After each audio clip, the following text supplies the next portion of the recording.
Pediatría, el cual estará a cargo de la doctora Jessica Roxana Suyolapa, a quien tengo el agrado de conocer y a quien le muestro mi mayor admiración y respeto.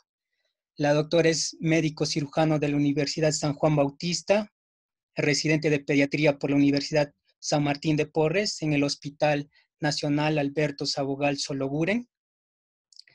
Y estimada doctora, le cedo la palabra. Bienvenida. Buenas noches a todos y muy agradecida por parte tuya, Josué, por la invitación. Yo muy agradecida de poder brindarles un poquito de esta información que, yo les voy a hablar sobre convulsiones en pediatría. Sobre las convulsiones en pediatría, importante para definirlo, se considera que va a ser una descarga sincrónica excesiva de un grupo neuronal que va a depender de su localización. Se va a manifestar con síntomas ya sean motores, sensitivos, autonómicos o de carácter psíquicos. Y esa puede ser con pérdida o sin pérdida de la conciencia. En cuanto a la clasificación, se va a clasificar de manera sintomática o secundaria, en la cual se caracteriza porque va a haber una afectación de la actividad cerebral. Un ejemplo de ello es la hipoglicemia, que es muy común, por ejemplo, en los recién nacidos. También se puede ver en hijos de madre con preeclampsia. En neonatos macrosómicos también es muy común observar ello. También en pacientes que tengan traumatismos, asociado a fiebre, que es una de las causas más comunes en pediatría. Infecciones del sistema nervioso central también pueden ocasionar convulsión, como por ejemplo la meningitis, la neurocisticercosis. La otra causa es la idiopática, en la cual no va a haber una relación temporal con un estímulo conocido. Y dentro de ellas está la epilepsia. En cuanto a la causa más frecuente de convulsión, se puede clasificar según la edad. Entonces vamos a tener en los pacientes, en neonatos, puede darse convulsiones ya sean por encefalopatía hipóxico-isquémica, también por infecciones sistémicas o del sistema nervioso central. Alteraciones hidroelectrolíticas, que es muy común en los recién nacidos. Puede haber, por ejemplo, por causas de hipocalcemia. Es común ver eso en los hospitales, en el servicio de neonatología. También por déficit de piridoxina, que la verdad yo nunca lo he podido ver. También por errores congénitos del metabolismo. Hemorragias cerebrales, que es muy común en pacientes prematuros observar ello. También asociado a malformaciones del sistema nervioso central, pueden causar convulsiones. Esto se ve más frecuente en pacientes con cromosomopatías. Puede también estar relacionado con recién nacidos, en el cual puede haber, por ejemplo, una hipoplasia del cuerpo calloso o aplasia de ello. En lactantes y niños, lo más frecuente que se puede ver en la emergencia es la convulsión febril. Aparte de ello, también tenemos las relacionadas con infecciones sistémicas y del sistema nervioso central. En ellas se puede encontrar las meningitis como causa de ello. Alteraciones hidroelectrolíticas también puede causar convulsiones. Intoxicaciones. Intoxicaciones también es muy común ver eso en la emergencia, al igual que la epilepsia. En cuanto a las intoxicaciones, para comentarle un poquito, por ejemplo, el día de ayer en la guardia que tuve, llegó un niño en el cual llegó con la madre. Este niño era un escolar de 4 años, llega convulsionando, con una convulsión tónico-clónica generalizada, tenía desviación de la mirada, y cuando el paciente es ingresado, podíamos percibir de parte de la madre que nos decían que había estado ingiriendo, en este caso, el pequeño mentolatum. Entonces puede darse también como causa de ello una convulsión. En caso de los adolescentes, está relacionado con la supresión a nivel sanguínea bajo de anticonvulsivantes en niños epilépticos, ¿sí? Traumatismos craneales también pueden asociarse a convulsiones. La epilepsia, tumores cerebrales también en esta etapa es frecuente. E intoxicaciones, ¿no? Al ser un adolescente puede haber una intoxicación, ya sea por alcohol, también por drogas, ¿no? Otra causa común en niños y adolescentes es una mala dosificación del anticonvulsivante. O también como los niños, los adolescentes van creciendo, que se quedan con una dosis específica y luego de ello ya no lo vuelven a regular. Y eso también puede ser una causa común de una convulsión. En cuanto a la clasificación de las crisis epilépticas, esto se va a clasificar de manera, bueno, va a haber crisis parciales, en este caso que van a ser focales, y ellas pueden ser simples. Y se va a caracterizar porque no va a haber una afectación del nivel de conciencia. Dentro de ellas están las causas motoras, pueden haber también por signos somatosensoriales, ya sean tipo visuales, auditivos, olfatorios, gustativos o hasta vertiginosos. Síntomas autonómicos también se pueden presentar y síntomas psíquicos. Crisis parciales complejas también pueden haber con afectación del nivel de conciencia y también las crisis parciales que pueden evolucionar a crisis secundariamente generalizadas. En las que son las crisis generalizadas, que es lo que más común se puede ver, es las crisis mioclónicas simples o múltiples, las tónicas, las tónico-clónicas y las crisis atónicas. Bueno, las crisis convulsivas, según el tipo de crisis, podemos clasificarles como una crisis mínima o atípica también llamada, las crisis mioclónicas, las crisis tónicas y las crisis clónicas. Entonces, son las manifestaciones clínicas, en el caso de las crisis mínimas o también llamadas típicas, estas se van a caracterizar porque va a haber un automatismo, motores breves. Es muy común ver esto en lactantes. ¿Qué se puede ver? Movimientos tipo succión, tipo chupeteo, movimientos tipo clonus a nivel de párpados, movimientos masticatorios, repeticiones paroxísticas de pedaleo y movimientos tipo natatorios, en donde va a haber movimiento de manos o también movimiento de pies. En lo que son fenómenos vegetativos, estas convulsiones se van a caracterizar porque en el lactante podemos observar que va a haber palidez. La madre muchas veces no puede decir que ha tenido episodio de cianosis, te dicen que se ha puesto morado muchas veces. También babeo, cambios de ritmo respiratorio, o ellos se pueden decir que han dejado hasta de respirar muchas veces. Puede haber apnea, hipotermia y también bradicardia. En cuanto a las crisis clónicas, se va a caracterizar porque frecuentemente se dan recién nacidos, asociados a recién nacidos que tengan encefalopatías neonatales. Estas crisis clónicas se van a caracterizar porque frecuentemente se van a localizar a nivel de extremidades, más que todo. También en cuello, también se puede dar en tronco y en cara. También están relacionadas con infartos cerebrales y en una menor manifestación también se puede dar de manera sacudidas de tipo saltón, pero de una manera desordenada en diferentes áreas del cuerpo. Por eso también se les llaman crisis de tipo migratorias o erráticas. En cuanto a las crisis mioclónicas, estas se van a diferenciar de las crisis tipo clónicas porque van a ser sacudidas mucho más rápidas. Y generalmente se va a ver una predilección en lo que son los músculos a nivel de los flexores. También de igual manera pueden ser de tipo focales, pueden ser multifocales o también en todo el cuerpo, generalizadas.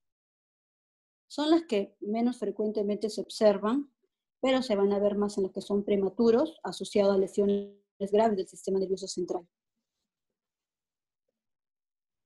En cuanto a las crisis tónicas, estas crisis suelen ser generalizadas. Ellas se van a caracterizar porque estas crisis tónicas se van a dar a nivel, o van a ser como que una hiperextensión a nivel del tronco. También puede ser a nivel de las extremidades, ya sean superiores o inferiores. Van a también tomar posturas de descerebración. Y en menores ocasiones pueden ser focales, con una posición mantenida de una extremidad, o en una posición asimétrica del tronco, ya sea en el cuello o en ambas partes. Bueno, y las convulsiones febriles, ¿no? La convulsión febril es lo más frecuente que se va a ver en la emergencia. La convulsión febril se va a caracterizar porque va a ocurrir entre los 6 meses y 5 años de edad, pero más frecuente se va a encontrar entre los 6 meses a 3 años.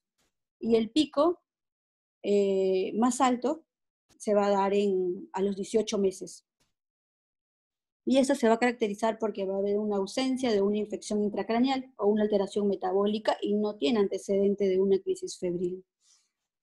Estas convulsiones febriles generalmente están asociadas a una infección y una de ellas, la más frecuente, bueno, hay varias, ¿no? Que son infecciones tipo virales, pueden ser también asociadas, por ejemplo, a una otitis media aguda, también al exantema súbito, que puede causar fiebre muy alta, también puede ser causado por una varicela, ¿no? En las características de las crisis febriles, estas pueden ser de simples o complejas. Las simples se caracterizan porque van a ser de tipo generalizado, tónica-clónicas, duran menos de 15 minutos, generalmente es un único episodio y no va a haber una patología neurológica previa y no tiene posictal. En cuanto a las crisis febriles complejas, esas crisis febriles complejas van a ser de inicio focal, unilateral, va a durar más de 15 minutos, recurren en menos de 24 horas, puede haber 2 a más episodios, y asociado también a una patología neurológica previa, y esta sí tiene posictal, la parálisis de Toto. El estatus epiléptico. En cuanto al estatus epiléptico, nosotros vamos a definir estatus epiléptico aquella crisis que va a durar mayor o igual a 30 minutos. Pero también vamos a tener nosotros una definición de tipo operacional, que podríamos llamarlo de esa manera. Decimos que una crisis de manera operacional es aquella que dura mayor o igual a 5 minutos. ¿Por qué? ¿Por qué decimos eso? Porque generalmente cuando una convulsión dura mayor o igual a 5 minutos, esa convulsión generalmente ya no va a parar ya. Entonces es ahí en donde ya nosotros podemos indicar un anticonvulsivante, ¿no? Bueno, se han realizado también estudios en animales en el cual se ha comprobado que el daño cerebral en las convulsiones prolongadas empiezan a producirse a partir del minuto 30. Por lo tanto, una convulsión es una urgencia neurológica que debemos intentar que ceda lo antes posible, ¿no? Debido al daño que se puede ocasionar. Entonces, ¿qué actitud debemos tomar ante una convulsión? Primero, identificar que verdaderamente esta sea una crisis convulsiva. ¿Qué debemos nosotros preguntarnos? Primero, preguntar a la mamá, al papá, ¿dónde se encontraba el niño en el momento de la convulsión? ¿Qué estaba haciendo? ¿Estaba jugando? Quizás el niño se cayó. ¿Hubo algún acontecimiento desencadenante? Quizás días antes tuvo episodios, no sé, puede ser una fiebre o algo, ¿no? Como un desencadenante que haya producido esta convulsión. ¿Existió pérdida de conciencia? Y si existió, ¿cuánto tiempo duró esta pérdida de la conciencia? ¿Qué tipo y cuál fue la secuencia de los movimientos? ¿No? Preguntar a la mamá también si hubo relajación de esfínteres, si hubo salivación, si hubo desviación de la mirada, si hubo ruidos respiratorios o salivación. Todo eso es muy importante preguntar ante una convulsión. En cuanto a la secuencia en el tratamiento de la crisis convulsiva, lo primero que debemos hacer es estabilizar al paciente. Entonces, lo más importante es la vía aérea, ¿no? Ante un paciente en el cual tenemos una convulsión, lo primero que debemos hacer es mantenerlo siempre en decúbito lateral. ¿Por qué? Porque así evitaremos de que este paciente pueda aspirarse. Luego de ello también, si hubiese secreciones, aspiramos las secreciones. Ponemos una cánula orofaringes, ¿no? También importante la ventilación. Es importante administrar el oxígeno al 100%, ponerle su canulita, si tenemos máscara de reservorio, colocamos máscara de reservorio. Y bueno, no, el tubo endotraqueal si es que fuese necesario. En cuanto a la circulación, una canalización de la vía endovenosa es muy importante también, ¿no? La determinación de la glucemia. Sí es importante también determinar la glucemia. Ante un lactante es muy común que lleguen con una hipoglicemia y esa sea la causa. Entonces, con una tira reactiva podemos ahí saber cuánto tiene de glucosa. Extraer sangre para el laboratorio sí, pero no se da en el primer momento. Lo primero siempre es estabilizar al paciente, ¿no? Dejar que convulsione. Ver si está febril o no también es muy importante saber. Bueno, en cuanto al laboratorio, el dosaje de electrolitos es muy importante porque puede estar ahí la causa de la convulsión. Bueno, también el dosaje de bicarbonato, la urea-creatinina como exámenes de control. Niveles de anticonvulsivantes, sí, también se puede dosar los niveles de anticonvulsivantes. pero no es indispensable en un primer momento.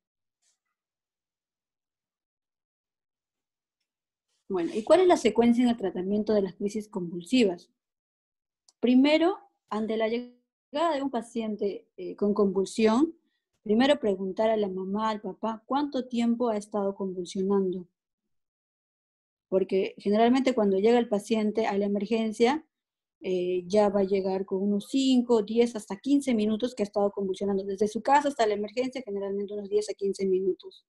Y hasta poder colocarle una vía endovenosa, puede durar hasta 5 minutos más, que son 20, ¿no? Entonces hay que identificar muy bien eso, cuánto tiempo ha pasado desde que salió de su casa hasta que llegó a la emergencia. Muchas veces pueden llegar ya mayor o igual a 30 minutos, o sea, es un estatus convulsivo. Entonces es muy importante el tiempo. Entonces, ¿qué medicamentos se usan? Podemos usar el diazepam. La dosis generalmente es de 0.3 miligramos, 0.3 miligramos por kilogramo, hasta 0.5 se puede usar. Esto se puede usar de manera rectal, puede usarse endovenoso, intramuscular y máximo podemos administrar 10 miligramos. También podemos usar el midazolam, sí se usa. En mi caso, nosotros usamos bastante lo que es el midazolam. Podemos usarlo también de manera intranasal, es muy efectivo. Podemos usarlo endovenoso, intramuscular, también a una dosis de 0.2, 0.3 miligramos por kilo dosis. Luego de ello, al minuto 5 o 10, si es que la convulsión no ha cedido, podemos repetir una nueva dosis, ya sea de diazepam o sea de midazolam. Si al minuto 10 sigue convulsionando, ya debemos administrar otro anticonvulsivante. En este caso usamos la fenitoína a dosis de 15 a 20 miligramos por kilogramo. Máximo podemos usar 1 gramo. Y esto se debe diluir en 10 a 20 minutos. Y esto diluirlo en 20 a 50 mililitros, ya sea por dextrosa o suero fisiológico. Esta dilución siempre va a depender dependiendo de cuánto pese el paciente. En el minuto 20, según esta secuencia, usan el ácido valproico, que generalmente nosotros no lo usamos. En el minuto 30, igual, la fenitoína podemos volver a usarla a dosis de 10 miligramos por kilo. Podemos usar también el fenobarbital a dosis de 15 a 20 miligramos por kilo. Y ya si es mayor o igual a 30 minutos, consideramos un estatus convulsivo, entonces ya debemos estar pensando ya. Uno, si es que nosotros estamos en el SERUM, que es en el caso de ustedes, chicos, la referencia, ¿no? Mayor o igual a 30 minutos es un estatus y ese paciente va a requerir una unidad de cuidados intensivos o intermedios en su caso, ¿no? En cuanto a la anamnesis, saber a la hora de que el paciente llega a la emergencia es que tiene fiebre o no, porque la convulsión febril es la causa más frecuente. Preguntar también si ha sido la primera crisis o de repente el paciente ya tiene el antecedente de una epilepsia. Factor precipitante, si el paciente ha tenido fiebre días antes, si es que ha estado cursando quizás con deposiciones líquidas, las cuales han precipitado esta convulsión. O quizás ha tenido un episodio de una rinorrea o lesiones en piel que pudieron causar un exantema súbito o dolor de oído, la cual precipitó a que cause una fiebre, que generalmente las otitis medias agudas van a generar fiebres altas y esto puede generar una convulsión febril, o quizás el niño estuvo con una varicela, también puede ser precipitante y puede causar una convulsión. En cuanto al examen físico, valorar el estado general del paciente. La exploración general. La exploración general es muy importante. Quizás, como les contaba hace algunos minutos, el niño pudo llegar a tener una convulsión por una intoxicación, ¿no? Siempre ver una exploración general del paciente, cómo llega a la emergencia. La exploración neurológica, si es que el paciente ya quizás llegó posital. Y pedir siempre las pruebas complementarias. Pedir el estudio metabólico, disculpen chicos, el estudio metabólico, también punción lumbar, sí, se puede pedir como parte del estudio si es que el paciente se va a quedar hospitalizado. En el caso de neonatos, es muy importante, ¿no? Una punción lumbar. También exámenes auxiliares como una tomografía, resonancia magnética, electroencefalograma, para ver si hay algún tipo de daño, ¿no? Los electroencefalogramas más que todo nos podrían servir en pacientes, por ejemplo, con síndrome de West, ¿no? En el síndrome de West podemos ver la típica triada clásica que hay del retraso de desarrollo psicomotor, la hipsarritmia que puede haber en este electroencefalograma asociado al retardo del desarrollo, ¿no? Eso sería todo, chicos. Si tienen alguna pregunta.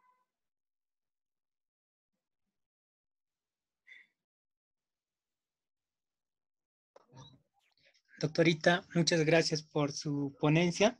Aquí hay una pregunta de mi compañera Keiko que dice, doctora, muchas gracias por la excelente ponencia. Una consulta, ¿cuál es el punto de corte o dato clínico para iniciar epaminización?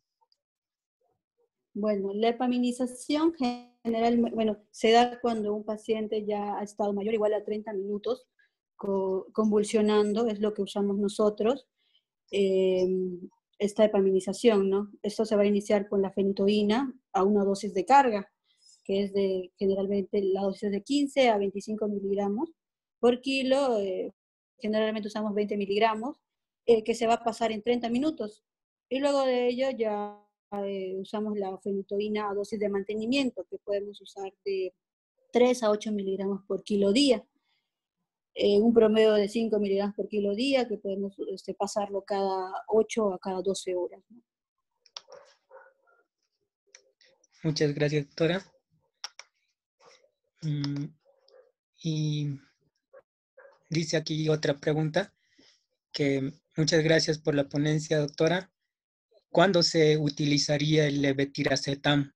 Porque se ha visto que se puede usar en la práctica clínica.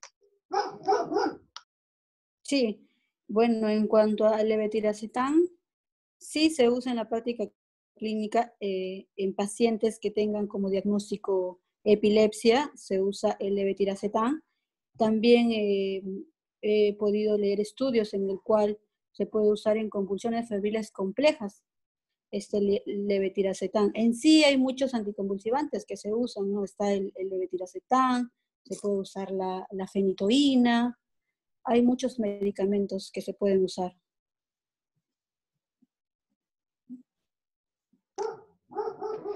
Muchas gracias, doctora.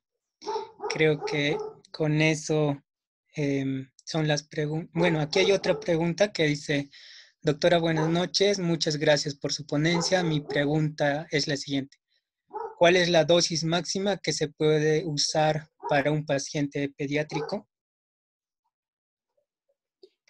Dosis máxima de diazepam. No menciona el medicamento de Bueno, fenobarbital, dice. el fenobarbital. En el bueno, en cuanto al, en cuanto al fenobarbital, aquí podemos usar, en sí el fenobarbital, chicos, no es un medicamento que se usa como primera línea, ¿no? La dosis del fenobarbital es como la fenitoína, se puede usar de 15 a 25 miligramos por kilo día, máximo se puede usar 1 gramo, pero lo que debemos nosotros siempre saber es las dosis máximas, del diazepam. La dosis máxima que se puede usar es 10 miligramos. ¿Qué más le podría decir? Esa sería la respuesta, 1 gramo.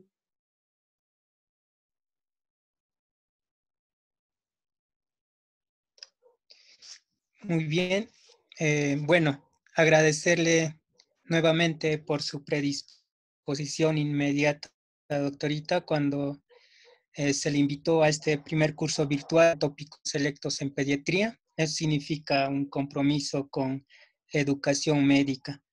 Y a nombre del Centro de Estudiantes de Medicina Humana y de la Promoción Galenitos, quienes llevan a cabo posible este curso, y en el contexto particular, sobre todo de una pandemia que nos ha tocado vivir, le deseamos los mejores porvenires y muchos éxitos en su carrera profesional.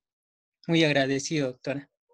Muchas gracias, Josué. Igual, muchos éxitos para ustedes, chicos. Les deseo lo mejor y ánimos. Muchas gracias, doctora. Ok.